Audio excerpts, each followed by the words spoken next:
Bueno, y estamos con Fernando Tuesta, profesor de Ciencias Políticas de la Universidad Católica y presidió la Comisión de Alto Nivel de Reforma Política para conversar sobre la decisión del Jurado Nacional de Elecciones que ya se pronunció. Era un pedido que hacían varios candidatos para saber si podían o no podían postular este 26 de enero. Muy buenas noches, en principio. ¿Qué tal? Buenas Fernando noches, Tuesta. Omar. Y quería saber qué opina de esta decisión. Se le pedía al Jurado Nacional de Elecciones que era necesario que se pronuncie, no se podía esperar pues que se presente todavía una tacha para conocer cuál iba a ser la situación de los congresistas disueltos. Sí, felizmente que el Jurado Nacional de Elecciones tomó la decisión de pronunciarse. Debió hacerlo antes, pero bueno, finalmente esto se logró. Digo se logró porque en realidad ha sido sobre la base de una presión.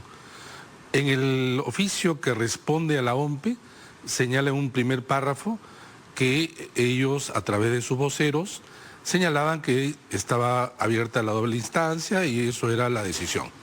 Pero que sin embargo habría la posibilidad que ante una solicitud de un jurado electoral especial ellos podían pronunciarse. Pues si la OMPE se la estaba pidiendo. En realidad ahí ha habido, digamos, algún nivel de formalismo. Ese es exactamente el término, ¿no? Pero felizmente que lo ha hecho antes del límite de la presentación de candidaturas. ¿Por qué? Porque si bien es cierto se han anunciado alrededor de 18, 19 excongresistas que van en diferentes listas, yo creo que el número va a crecer porque todavía no están inscritas las listas y algunos partidos tienen todavía habilitados los cupos de designados. La ley nunca habla de invitados, dicho sea de paso. Con esto creo que va a crecer porque ya la regla está clara, ¿no? A ver, pero ¿qué oportunidades le ve usted a los congresistas del Parlamento disuelto en estas elecciones del 26 de enero? Porque claro, uno podría pensar, oye, pero la población, el 85% respaldó el cierre del Congreso, entonces, ¿cómo es posible que ahora ellos mismos vayan a volver a entrar? ¿O cuál es la visión que tienen? No se va a repetir el resultado del 2016. Vale decir que un partido copa más de la mitad de los escaños. Y entonces la reducción de este número va a permitir una distribución en más partidos, que dicho sea de paso, como hay un rechazo, porque los más conocidos son parte del Parlamento disuelto, va a haber una fragmentación. En consecuencia, los partidos no necesitan mucho, es lo que quiero decir. Claro, deben de superar la valla, que es el 5% de los votos, o conseguir, en este caso, congresistas electos en más de una circunscripción. Bueno, entonces, un partido necesita 5%, no necesita 91%, necesita 5%. Si te rechazan 95, suficiente que con 5 para que tú superes la valla. Entonces, no es tanto cuántos te rechazan nuevamente, sino cuántos te apoyan. En este caso es un porcentaje bajo. Bueno, termino la idea, sí. Entonces. De los 24 partidos inscritos, ya hay un par que han desistido de no participar. Probablemente se sumen algunos. De estos, los más conocidos tienen ventaja por la recordación del nombre, el símbolo. Entonces, ¿quiénes tienen ventaja? Los que han estado en el Parlamento. Salvo Contigo, que es ex-PPK, que al cambiarse de nombre es un nombre todavía no conocido y un símbolo desconocido. Pero a eso le agregas un par de partidos, probablemente el Partido Morado, más el PPC. Creo que con los sucesos de Somos Perú esto ha descendido su posibilidad. Es riesgoso o poco probable que Solidaridad Nacional, pese a los refuerzos, eso le iba a preguntar. Pueda pasar. Por ejemplo, figuras polarizantes, ¿no? Que sabemos que han generado pues pasiones, como puede ser Mauricio Müller, como puede ser Rosa Bartra, que a mucha gente no les puede gustar, pero son personajes ya recordados por la población. Van a tener, digamos, mayor ventaja que, no sé, el número, como me decías, el 33 de Acción Popular. Claro. Entonces, lo primero es que el partido supere la valla. Dentro de eso, entonces, ¿quiénes tienen ventaja? Los conocidos también. Entonces, en el APRA, por supuesto, Mauricio Müller. Si mantiene el número 1, como parece que está ya definido, la probabilidad, si el APRA ingresa, es que él ingrese. Y diría casi de todas maneras. En el caso de Fuerza Popular, que no veo una posibilidad que no sea que ingrese al Parlamento, de Marta Chávez ingresa de todas maneras, pero además por una combinación de hechos. Uno, porque ellos son conocidos y porque tienen el número 1. Y la gente vota por el 1 en algún sector, me refiero, no todos, la gente vota por el 1 con independencia de quién lo tiene. Tiene un plus el 1. Y en consecuencia, Marta Chávez, Mauricio Mulder, creo yo, estarán en este Parlamento. ¿Son las locomotoras, si hacemos el símil con una elección presidencial, o no llegan? No. Yo justamente en una columna señalé la diferencia. La locomotora se da cuando el voto presidencial arrastra la lista parlamentaria. En el caso del Parlamento, el problema es el voto preferencial.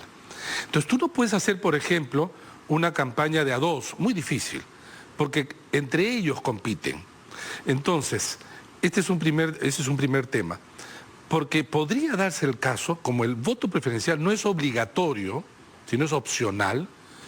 Imagínate en el caso extremo que nadie votó preferencialmente, pero tu partido, por ejemplo en Lima, logra colocar 6 congresistas. ¿Quiénes serían esos 6? En el caso, obviamente no se va a dar, pero digamos hipotético, los 6 primeros de la lista.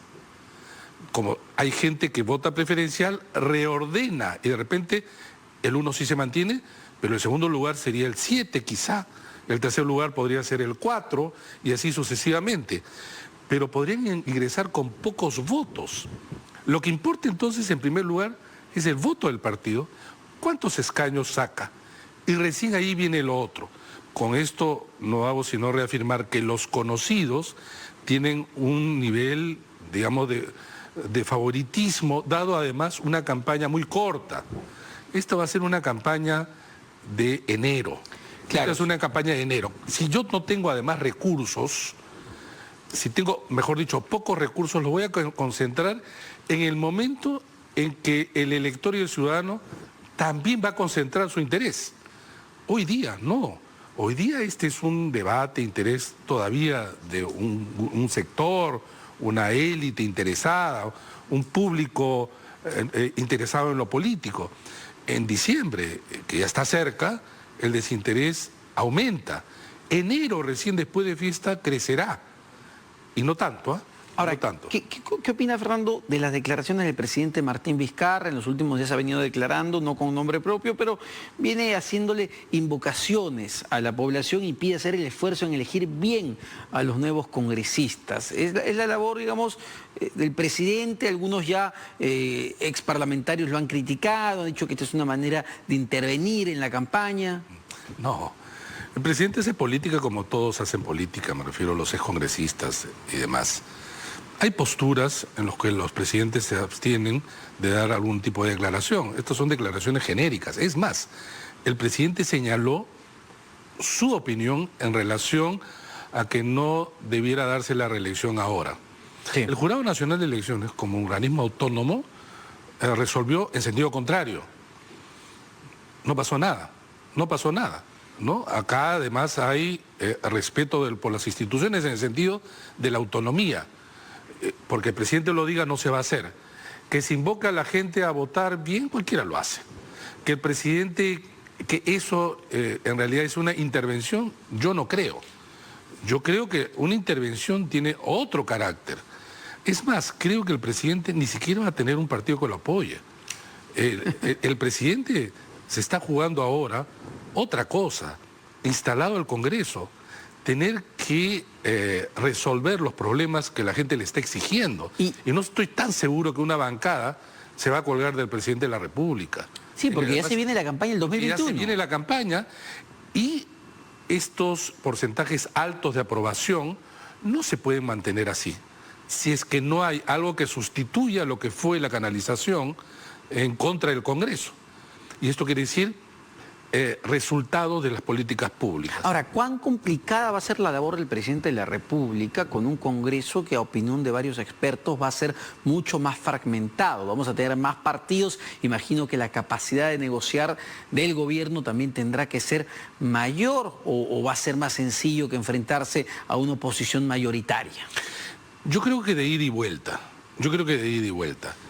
No va a haber ningún partido con una capacidad, como se dice en ciencia política, de coalición y de chantaje. En ese sentido, creo que la dispersión sí ayuda a una mejor relación visto desde el gobierno. Visto del gobierno. Definitivamente va a ser para el gobierno un mejor Congreso. Ahora, habría que ver quiénes están allí. Es muy difícil que la oposición mayoritaria vaya a reproducir, digo, ya no solamente en partidos, sino en varios partidos, el número, aunque van a haber parlamentarios, si es que entra Mauricio Mulder, una Marta Chávez, voces enconadas, pero que está bien, ese forma parte de la pluralidad también, ¿no? La democracia. Así es. Entonces, pero creo que este Parlamento va a ser quizá como los parlamentos anteriores a este, del 2016, ya disuelto. Vale decir, el Parlamento del 2001, el Parlamento del 2006, el Parlamento del 2011, donde había fuerzas opositoras, pero también fuerzas intermedias, pero quizá la diferencia es que el presidente no va a tener bancada, y no estoy tan seguro que vaya a tener bancadas semioficialistas que se jueguen, digamos, por el presidente, pero esto no quiere decir que el nivel de confrontación sea igual al Parlamento disuelto. ¿Y qué posibilidades ve, Fernando, de que se puedan empujar reformas de fondo en el poco tiempo que queda? Tanto por el lado del tiempo que les queda para aprobar estas reformas, que entiendo que incluso necesitarían 2 legislaturas, no sé cómo es eso, sí, o el nivel de fragmentación y de la disponibilidad que tengan para empujarlas. Es muy importante. Primero la voluntad política, pero asociado a eso, el problema del tiempo. ¿Qué quiero decir? Las elecciones se van a realizar el 26 de enero. Los resultados estarán en 3-4 semanas. Ajá. El Parlamento se instala en marzo, más o menos. Pero el 8 de abril, tú ya no puedes cambiar las reglas porque es a un año de la elección. Entonces, cualquier intento de hacer reforma cae por su propio peso, imposible de realizar.